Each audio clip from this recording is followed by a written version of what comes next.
namoonni baay'een keessan appilikeeshinii kana yookiin immoo Play Store kan jedhamu kana namoonni baay'ee keessan kan fayyadamtaniif appilikeeshinii irraa buufachuudhaaf qofaadha jechuudha. Garuu faayidaawwan inni qabuu fi akkasumallee wantoota isin appilikeeshinii kana keessaa sirreessuun dirqama isinirraa barbaachisu namoonni baay'een keessan hin beektan jechuudha.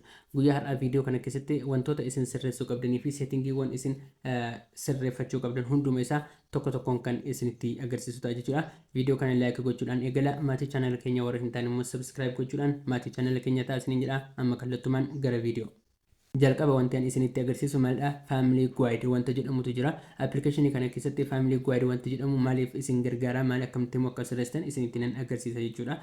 Wanti kun kan isin gargaaruuf namoonni mana keessaa ijoollee xixiqqoo qabdan, fakkeenyaaf ijoolleen xixiqqoo bilbila fuutee yookiin immoo taabileetii bituu dandeessu, bilbiloota garaagaraa ijoollee xixiqqoodhaaf bittanii kan manaa qabdan yoo jiraatan bilbila sanarra Play Store yookiin immoo Google Play Store wanta jiruuf Play Store sana seenuudhaan fiilmoota garaagaraa fi akkasumallee appilikeeshinoota garaagaraa yeroo daawulood godhan wanta isaan hin barbaachisne yookiin immoo wanta ijoolleedhaaf hin barbaachisne akka isaan daawulood hin goone karaa ittiin cuftanii isaanitti kennitantu jira jechuudha. Isa kana sirreessuudhaaf maal gootu? Jalqaba gara mallattoo piroofaayilii keessanii irratti al tokko tuquudhaan ni seentu jechuudha.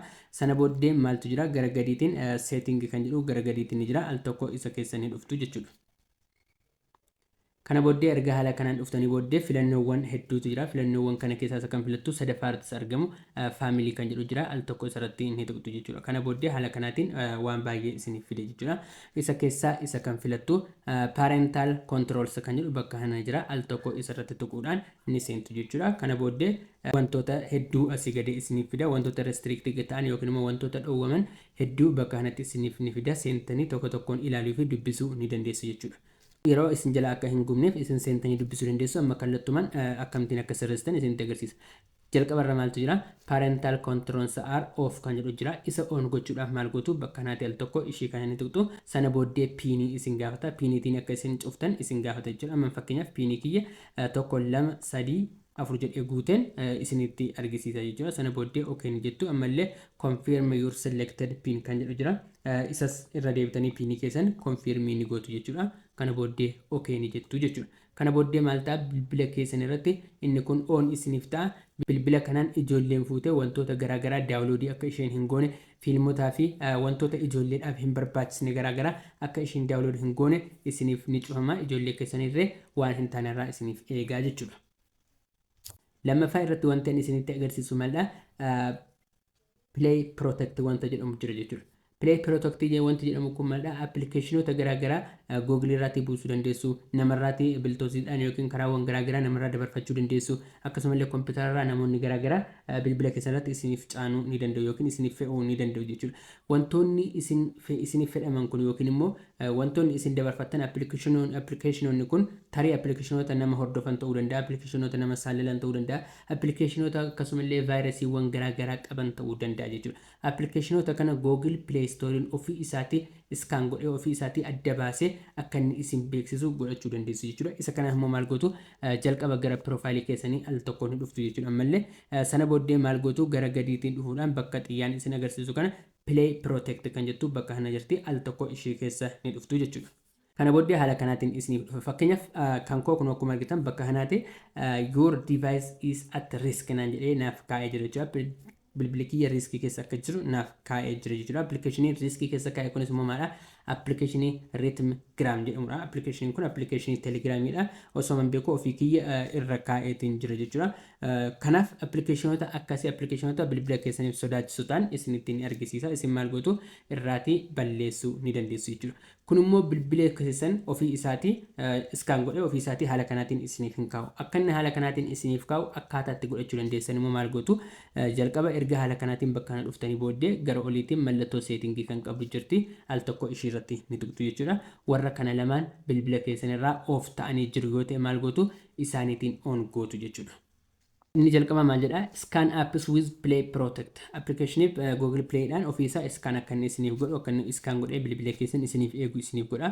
Inni itti aanu immoo appilikeeshinoota harmful ta'an ofiisaatti gara Google'itti erguudhaan Google'n ofiisaa akka inni check isiniif godhu yookiin immoo Google'n ofiisaa akka inni isiniif sakatta'ee isin beeksisu kan isin gargaaru jechuudha. Kanaaf maal gochuu qabdu? Kana lamaan isaayyuu on gochuu qabdu. Bilbila keessanirraa isin hin sirreessine yoo ta'e off ta'ee jiraachuu waan danda'uuf jechuudha. Sadaffaa irratti immoo wanti ani isinitti agarsiisu maalidha? Jalqaba maal gootu? Gara mallattoo profaayilii keessanii al tokko tuquudhaan ni seentu. Kana booddee maal gootu gara gadiitiin seetingii kan jedhu jira. Seetingii isa jedhu irratti al tokko tuquudhaan maal gootu ni seentu jechuudha. Sana booddee maaltu jira jalqabarra jeneraal kan jettu bakka kana jirti. Al tokko ishee irratti tuquudhaan maal gootu filannoowwan hedduu isiniif fida jechuudha. Kana booddee haala kanaatiin erga isiniif dhufee booddee maal gootu gara gadiitiin ni dhuftu jechuudha. Gara xumuraatiin ni dhuftu. Bakka kanaatti app install optimization kan jedhu bakka kana jira jechuudha. Appilikeeshiniiwwan isin install gootanii bilbila keessan irraa fayyadamtan hunduma isaanii Play Store maal godhaa gara Googleetti erguudhaaf yookiin immoo Google irratti erguudhaan information isin fayyadamtan hundumaayyuu Googleedhaaf ni beeksisa jechuudha. Kun miidhaa lama isiniif qabaachuu ni danda'a. Tokkoffaarratti information keessan Googleef akka isin dabarsan isin godha. Isin kana hin barbaadan yoo ta'e of gochuu qabdu. Akkasumallee lammaffaan maadha baatirii bilbila keessanii humnaa ol isin jalaa fixa. Baatirii bilbila keessanii waan isin jalaa ajjeesuuf maal gochuu hin dagatina ishii kana of godha. Bilbila nama baay'ee irratti kun duraan hin jiru ta'e amma haaraa wanta dabalameerudha. Namoonni barbaadan of gochuu dandeessu jechuudha. Anis akka isin of gootan recommend isin godha. Yoo barbaadanis immoo on gootanii dhiisuu dandeessu jechuudha. Seetingii isa arfaffaa fi isa xumuraa akkasumallee seetingii barbaachisaa namni hundi beekuu qabu jechuudha. Inni xumuraa immoo seetingiin kun maal nu agarsiisa mallattoo profaayilii keenya keessa al tokko dhufuudhaan seetingii kan sirreessuu qabna jechuudha. Bakka kanaatti seetingii kan jedhu jira isarratti al tokko ni tuqna jechuudha. Kana booddee maaltu jira network preferences kan jedhu bakka kana jira al tokko isarratti tuquudhaan wantoonni nuti bakka kanaatti sirreessuu qabnutu jira jechuudha. Bakka kanaatti jalqabarratti maaltu jira app download preference kan jedhu bakka kana jira isarratti al tokko tuquudhaan filannoo sadii isiniif fida jechuudha. Inni jalqaba maal jedha over any network jedha. Kana jechuun maal jechuudha appilikeeshinii networkii barbaadan irratti taanaan yookiin daataa fayyadamtanis yookiin immoo wifi fayyadamtanis appilikeeshinii akkasiin download gootan isin gargaara jechuudha. Inni lammaffaan immoo maadha over wifi only kan jedhu jira. Wifi only kanarra buustuudhaan maal isin godha isin daataadhaan yegguu isin appilikeeshinii tokko download gochuudhaaf kaatan isin dida appilikeeshinii sana download isiniif hin godhu jechuudha. Namoonni baay'een keessan Play Storein appilikeeshinii nuuf buusuu dide Play Storein appilikeeshinii naaf buusuu dide na rakkise jettee namoonni baay'een keessan warri himattan wanta kana check godhaatii sirreessaa jechuudha. Maaliif jennaan over wifi only gaafa isin gootan appilikeeshiniin isin Play Storeidhaan appilikeeshinii kamiyyuu buufachuu hin dandeessan jechuudha. Kanaaf Play Storeidhaan appilikeeshinii kamiyyuu warra buufachuun isin dideef dirqama waan kana sirreessuu qabdu over any network kan jedhu irra buufachuudhaan akka inni isiniif buusu gochuu qabdu dandeessu jechuudha. Inni sadaffaan immoo maaltu jira ask me every time kan jedhu jira. Yeroo hundumaayyuu yeroo download gochuudhaaf ka'u daataatiin immoo wifiitiin akka download gochuu barbaadan akka inni isin gaafatu gochuu ni dandeessu. Kan barbaadan filachuu ni dandeessu jechuudha. Ani isa jalqabaa filadheera isin kan barbaadan filachuu ni dandeessu jechuudha. Inni lammaffaa irra jiru immoo auto update apps kan jedhu bakka kana ni jira. Appilikeeshinoota garaagaraa update gochuudhaaf auto jechuudha yookiin immoo ofii isaa akka inni update godhu akkamittiin akka gochuu dandeessan bakka kanaatti ilaaltu jechuudha. jalqaba irratti maal jedha update all apps over wifi or mobile data kan jedhu jira. Mobile data yookiin immoo wifi yeroo fayyadamtan application kamiyyuu ofii isaatii bilbilli keessan update akka godhu isin jalaa godha. Fakkeenyaaf isin paakeejii xiqqoo bittanii data fayyadamaa jirtu ta'e paakeejii xiqqoo sana fayyadame download godha paakeejii keessan isin jalaa fixa osoo isin hin fayyadamin paakeejiin keessan isin jalaa dhuma jechuudha. Inni lammaffaarraa maal jedha update with limited amount of mobile data. Mobile data raatee hanga murtaa'e fudhachuudhaan akka inni update isiniif godhu isin gaafata jechuudha. Isin kan barbaadan godhachuu ni dandeessu. Update over wifi only kan jedhamu bakka kana jira. Yeroo isin wifi fayyadamtan qofa update akka inni godhu jechuudha. Yeroo isin data fayyadamtan akka data keessan osoo isin jalaa hin fixin wifi irratti qofa akka inni update isiniif godhu isin gargaara jechuudha. Inni kun immoo don't auto update apps application kamiyyuu ofii isaatii update akka inni hin goone jedha.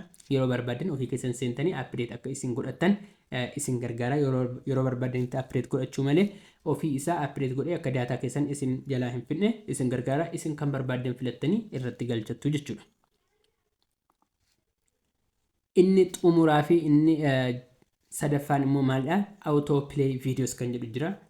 Play Store keessatti yeroo appilikeeshinoota garaagaraa buusuuf deemtan waa'ee appilikeeshinii sanaa fi akkaataa appilikeeshinii sana fayyadamtan kan agarsiisu viidiyoowwan gaggabaabaan ni jiru ilaaltanitti yoo ta'e viidiyoowwan sana ofii isaa akka inni banu isin gaafata jechuudha. Jalqaba irratti maal jedha auto play videos at any time yeroo kamiyyuu taanaan data si fayyadamtu yoo ta'e akkasumallee wifi fayyadamtu yoo ta'e yeroo kamiyyuu taanaan ofii isaa akka inni viidiyoo sana banu isin ajaja. Inni lammaffaa immoo auto play videos over wifi only yeroo wifi fayyadamtan qofa akka inni video sana banu isin jedha jechuudha. Bakka kanaatti immoo inni xumuraa immoo don't auto play videos video kamiyyuu akka inni naaf banamu hin barbaadu video kamiyyuu naaf hin banin kan jedhu jira jechuudha. Kan barbaadan filattanii irra buufachuu dandeessu jechuudha. Haala kanaatiin maal gochuu dandeessu applicationii keessan sirreeffachuu yookiin immoo play store keessan keessa applicationii keessan sirreeffachuu dandeessu jechuudha. Settingiin guyyaa har'aa akka isin fayyadeeru abdiin qaba jechuudha.